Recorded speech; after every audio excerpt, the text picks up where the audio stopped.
тялото му не може със сигурност има нещо, защото подотината е съвсем чепийна вече.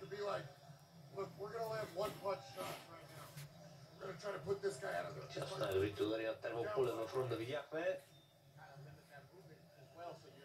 Остава един рунд и ще разберем кой печели срещата. След това Коврат Полев срещу Анджей Вавжик. Мач, който в един момент даже висеше и това се случи преди около час някъде, когато Коврат Полев беше викнат на внезапен допинг тест срещу поляка. И организаторите отказаха този допинг тест да се случи непосредствено след матча. След като приключи двубоя на Коврат Полев, започва тази сутрин по BTV, сутрешния блок.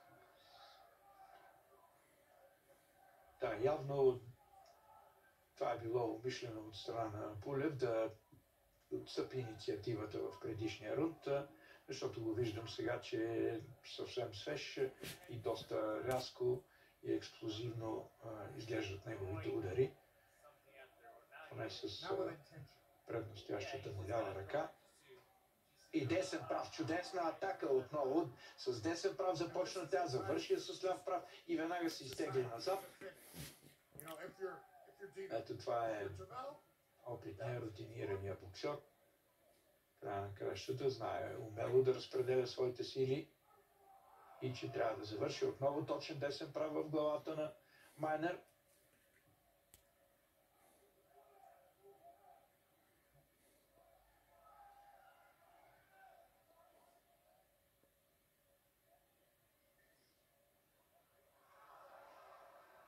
В близкия бой няколко удара на Тервел с дясната ръка. Да, свободна игра на рефера на ринга. Да. Виждате, съвсем редки са случаите, в които клинчовете физически нарушава той. Отново чудесна атака. Да. Добре да завърши тази атака с своето дясно круше.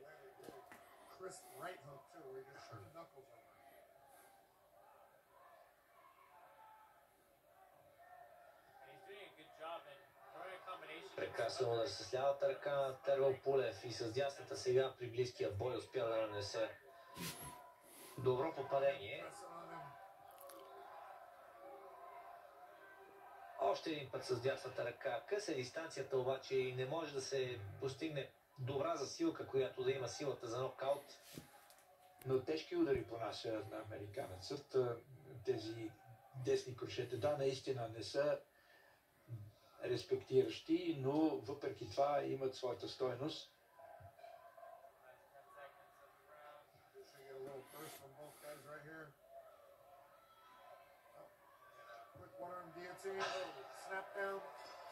Край на двобоя. Тервел Полев доволен от постигнатото. На обратния полюс на емоциите, разбира се, е Деандро Майнер. Неудобен съперник е този американец Майнер. Той в своята безизходица да избегне ударите, навежда главата надолу, държи своя съперник, дори се бори с него и за съжаление ми се струва, че Полев не успя да покаже това, на което е способен. Просто съперникът не му даде тази възможност. Дали, отново ние сме пристрастни двамата с теб, обаче имаме ли повод да вярваме основателно, че и шесте рунда са за Тервел Полев? Да, още един път да изтъкне, че все пак сме в доста месо. И тук изтъкните помагат. Да не говорим за съдиите. Добре. Всеки момент ще разберем. Но би трябвало да бъде една... Виждаме, че и нашия човек Митко Тасев е на ринга, вече изчаква, за да чуем първите думи от Тервел Полев. Не съм сигурен дали ще можем в нашия ефир да ги чуем веднага, но със сигурност на сайта BTV Sport ще ги знаем съвсем скоро. 59-54 според първия. Останалите арбитри. 60-53. Тервел Пулев печели този матч повече от категорично. Нека да не забравяме, че един нокдаун имаше на своята сметка. Това е 18-та победа за Тервел Пулев. Абсолютно категорично, абсолютно обяснимо от Тервел Пулев. Значи, нашите съмнения са били на празни. Даже един от съдиите е дал всеки един от рундовете на Пулев. Даже двама от съдиите, само един от реферите беше дал един рунд в полза на Дино Майнер. За Тервел Пулев българския флаг се развява в залата в Коста Меса за радост на немалката и гръмогласна българска агитка. След малко Тервел Пулев ще обърне внимание на нашия репортер, посредством него и на българските зрители. Не съм сигурен, че ще успеем да чуем сега нещо в живия ефир, но все пак.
Благодарим на Митко Тасев. Чакаме с нетърпение и мача на Кубрат Пулев, но преди той да се появи на ринга, една кратичка пауза и се връщаме на залата в Коста